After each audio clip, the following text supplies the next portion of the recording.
நிறைய முக்கியமாக மேடைகள்லாம் இருப்பீங்களே, பலரை பார்க்க முடியல. பன்ருட்டியாரை காணோம். அஃப்கோர்ஸ் அவருக்கு வயது காரணமாக இருக்கலாம். கூப்பா கிருஷ்ணன் அதிகமாக பார்க்க முடியல. இன்னொன்று ஜெயஸ்ரீ பிரபாகரன் அதிகமாக பார்க்க முடியல. கூட்டா சேர்ந்து போக வேண்டாம் முடிவெடுத்தேன். என்னுடைய அன்பு சகோதரர் ஜெயஸ்ரீ பிரபாகரன் அவர் வந்து ஒரு தடவை போயிட்டு வந்தார், அண்ணனை பார்த்துட்டு வந்தார். ஏப்பா ஒரு தடவை அவர் கொஞ்சம் உடம்பு முடியலன்ட்டார். சரி. கூப்பா கிருஷ்ணனை பொறுத்த வரைக்கும் அவர் அந்த முத்திரையர் அவங்க கான்ட்ராக்ட் ரொம்ப ஜாஸ்தி. அந்த ஊர்ல வேற இருக்காங்க. ஆமாம், அதை உட்காந்து ஆப்ரேட் பண்ணிட்டு தான் இருந்தார். இங்க இருந்தா திருச்சியில இருந்தா இல்லை சென்னையில இருந்தா? இல்லை, இங்கே இருந்து அவர் ஊர்ல இருந்து திருச்சியில இருந்து. ஏன் போனான்னு இல்லை போயிருக்காரு நினைக்கிறேன், பட் சரியா துணை ஒருங்கிணைப்பாளர் எவ்வளவு பெரிய பதவி. ஆமாங்க, அதாவது எவ்வளவு முறை போனார் அவரு? அரை முறையா ஒரு முறையா? அதுதான் இந்த சுத்தல் எடுத்து எங்கேயோ என்ன பிடிக்கணும்னு மாட்டீங்கல்ல, அதனால நான் என்ன சொல்ல வரேன் கேட்கறேங்க. மாட்டலங்க. இல்லை, யூ ஆர் கரெக்ட். நீங்க ஒர்க்கை டெபியூட் பண்ணாம நான் என்ன பண்ண முடியும் சொல்லுங்க சார்? மற்றவங்களுக்கும் கொடுக்கலையா? கூப்பா கிருஷ்ணனுக்கு கொடுக்கல? அப்படிதான் நினைக்கிறேன். அவங்க யாரும் போகலை. ஒரு முதலமைச்சராக இருந்தவர் ஒரு எம்பி எலெக்ஷனில் நிற்கிறாரு, அதுவும் சுயேட்சையாக நிற்கிறது அப்படிங்கிறது பெரிய சவாலை தந்தது இல்லை உங்கள் அன்னைக்கு? என்னுடைய ஆதங்கமெல்லாம் ஏன் தேனியை விட்டார் அப்படிங்கிறது இன்னும் தான் என்னுடைய மனசாட்சியை உறுத்துது. தேனியை விட்டதா? ஒரு தொகுதி தானே ஜெயிக்குது லாஸ்ட் நாடாளுமன்றத்தில். தேனி 70,000 ஓட்டு டிஃபரன்ஸ் சார். 67,000-68,000 ஓட்டு மிஸ்டர் ரவீந்திரநாத். தேனியில் நின்று இருக்கணுங்கிறீங்க? ஏன் விடணுன்ற நான் யாருக்கு விட்டு கொடுத்தது? பங்காளிக்கு. ரெண்டு தொகுதிங்க. ஒன்று வந்து போடி நாயக்கனூரில் அண்ணன் எம்எல்ஏ, அடுத்தது உசிலம்பட்டியில் மிஸ் ஐயப்பன் எம்எல்ஏ. ஐயப்பனும் நானும் உட்காந்து அண்ணன்கிட்ட அதை விட்டு கொடுக்காதீங்கன்றோம். இதுக்கு முன்னாடியே யாருக்கு விட்டு கொடுக்குறாங்கன்ற பேச்சே இப்போ வரல. உங்கள் பங்காளிக்கு தானே சார்?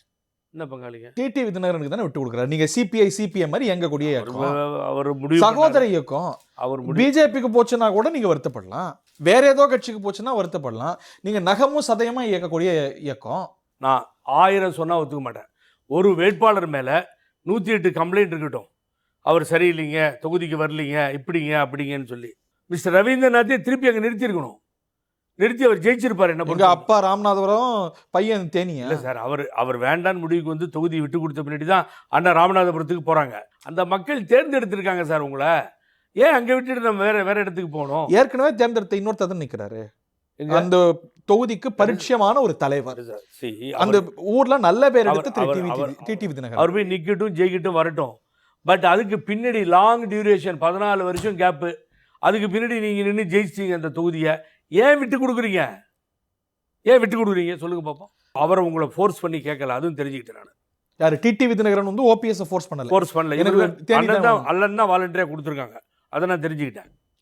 ஏன் தெரியல. அதனால ரவீந்திரநாத் நிற்கணுன்றது தான் என்னுடைய கருத்து. இன்னும் இருக்கணும்னு என்னோட கருத்து, மாற்று கருத்தே இல்லை. ஒரு இம்ப்ரெஷன் வரும். டிடிவி தினகரன் புகழேந்திய கட்சி விட்டு துரத்தினார். அந்த வருத்தத்தில் அந்த காழ்ப்பில் அப்படி பேசுறேன். ஆனால் நான் என்ன சொல்கிறேன், அதோட அது முடிஞ்சிருச்சு சார். நான் வெளியே வந்துட்டேன். அதோட இவங்க 2 பேரும் சேர்ந்ததும் உங்களுக்கு பிடிக்கல. ஏன்னா உங்களை விலக்கின இயக்கம், அது கூட்டணி சேர்றதும் உங்களுக்கு கிளாஸ். அதுதான் வெவ்வேறு வார்த்தையில் பேசுகிறேன். ஒரு நாள் கூட நீங்கள் ஏன் போய் தினகரனை பார்த்தீங்கன்னு நான் ஓபிஎஸ் அண்ணன்கிட்ட கேட்கவே இல்லை. அவர் திடீர்னு ஒரு நாள் சாயங்காலம் கிளம்பி யாருமே நிர்வாகிகள் இல்லாமல் அண்ணன் பன்ருட்டியாரை கூப்பிட்டுட்டு போயிட்டாங்க. அப்பயும் நிர்வாகிகளை கன்சல்ட் பண்ணலையா?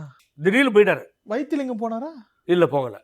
மிஸ்டர் வைத்திலிங்கம் ஜெயஸ்ரீ பிரபாகர் போனாரா? போகலை, யாரும் போகலை. ஏன்? அண்ணன் பன்ருட்டியார் மாத்திரம் தான் போனார். உங்களை கூப்பிட்டு தான் போயிருப்பீங்களா? யார் கூப்பிட்டுருந்தா? அது என்னுடைய டிசிஷன் தானே.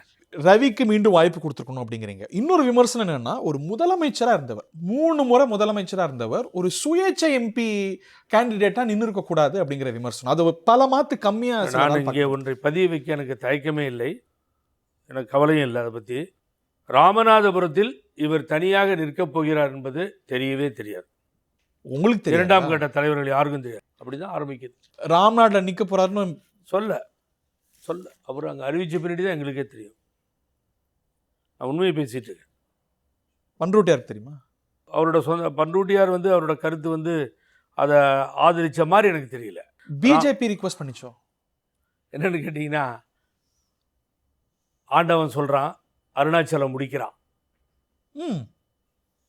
அண்ணாமலை சொல்கிறார், எங்கள் அண்ணன் ஓபிஎஸ் முடிக்கிறார். இப்படி தான் போயிட்டுருக்கு. அதனால் ஒரு மாறாத பற்று, ஒரு குறையாத அன்பு, இதோட திரு அண்ணாமலைன்ற பிஜேபி தலைவரோட அவர் பயணம் பண்ணிட்டு இருக்கு. நீங்க சொல்றதை பார்த்தா ஓபிஎஸ்க்கு அண்ணாமலை லீடருங்கிற ஒரு அர்த்தம் வருது. அவர் சொன்னா கேட்கிறாரு, அதை நான் பார்க்குறேன். அண்ணாமலை சொன்னா ஓபிஎஸ் கேட்குறாரு. கூட்டணி தர்மம் இது கொள்கைக்கு விரோதமாக போயிடக்கூடாது சார், கோட்பாடுகளுக்கு விரோதமாக போயிடக்கூடாது. எல்லாமே சரியாக இருக்கணும். பல ஆதங்கங்கள் இருக்குது வெளியில் சொல்ல முடியாமல். பிஜேபிக்கு ரொம்ப சார்பாக போகிறோம்னா அது அவர் மாற மாட்டார் அண்ணன். எனக்கு அதில் இஷ்டம் இல்லை சார், சாரி மன்னிக்கணும். என்ன பிஜேபி ரொம்ப சார்ந்து போகுதா? என்ன காரணம்னு கேட்டிங்கன்னா, நாங்கள் முதல் ரவுண்டு அலையன்ஸ் பேச போனப்போ ஒரு மரியாதை ஒரு அரசியல் கட்சி தலைவர் எந்த அளவுக்கு கொடுக்க முடியுமோ அந்த அளவுக்கு கொடுத்தார் திரு அண்ணாமலை. ஃபர்ஸ்ட் ரவுண்டில் அவ்வளவு மரியாதை நடத்தினார். நானும் இருந்தேன். சச்சவே இன்ட்ரடியூஸ் டு த இது சென்ட்ரல் யூனியன் மினிஸ்டர்ஸுக்கெல்லாம் இன்ட்ரடியூஸ் பண்ணி நல்லா தான் பழகினார். அன்னைக்கு அண்ணன் என்னுடைய நினைவில் இருக்குது, ஒரு 16 நாங்கள் பேசுகிறோம், 14 சீட்டு, ஆனால் 13 டைப் பண்ணி கொடுத்தாங்க. 14 சீட்டா? ஆமாம் சார். என்ன 16 சீட்டான்னு கேட்குறீங்க? என்ன ஓபிஎஸ் வந்து இன்ட்ரெஸ்ட் பண்ணார்ல? ஆமாம், அவர் தானே கேட்டார். ஆமாம். அப்புறம் அவர் மிஸ்டர் அண்ணாமலை நீங்கள் சொன்ன தலைமைக்கு டெல்லிக்கு அனுப்பிச்சு, அவங்க மூலியமாக அனுப்பிச்சு through them they forwarding to Delhi. போயிட்டு வந்தோடனே நீங்கள் ரெடி பண்ணுங்கன்னா கேண்டிடேட் நிற்க வச்சுக்கோங்கன்னு சொல்லிட்டார். 14 சீட்லையா? ஆமாம் சார். அவர் அதை பற்றி நான் உண்மையை தான் பேசிகிட்டு இருக்கேன். அவர் வந்து அந்த ரெஸ்பெக்டபுளாக அது வந்து இல்லைன்னெல்லாம் சொல்ல போகல. அண்ணாமலை எம்யூனிட்டி தான் நடக்குது. நானும் அண்ணன் ஜேசிடி பிரபாகரனும் அண்ணன் கூப்பா கிருஷ்ணனும் இருக்கோம். ஸோ பிஜேபி 14 சீட் கொடுக்க தயாராக இருந்துச்சு. அப்போ பிஜேபி இப்போ என்ன 14-15 சீட் கொடுக்குறது ஏன் சர்ப்ரைஸாக பார்க்குறீங்க நீங்கள்? இல்லை சார், ஒரு சீட் எங்க, 14 சீட் எங்க? நீங்கள் நின்னது ஒரு சீட்டு, 14 சீட்டு கொடுக்க தயாராக இருந்தீங்க.